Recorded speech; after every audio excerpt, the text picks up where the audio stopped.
igsoon, naka-experience ba ka or naa ba ka sa sitwasyon karon nga imong bana, imong asawa wa nakakasabot, no?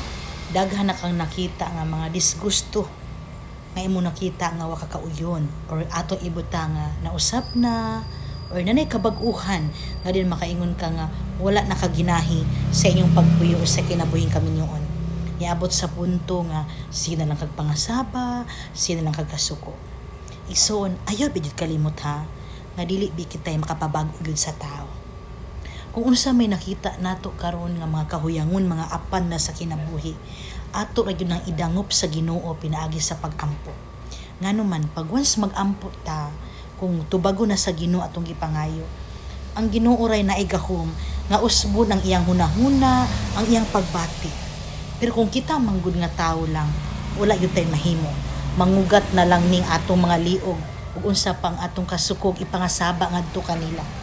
Mo nang likayan gyud nato asawa ug bana ha nga dili kita makapausab nila, no?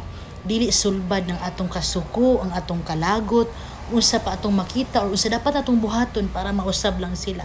Dili gyud, kun dili pray lang. Then diya sa atong pag-ampo, di ta pud magdali dayon likayan ra pud nato nga usbo nato ang atong dinad-an sa atong mahal sa kinabuhi.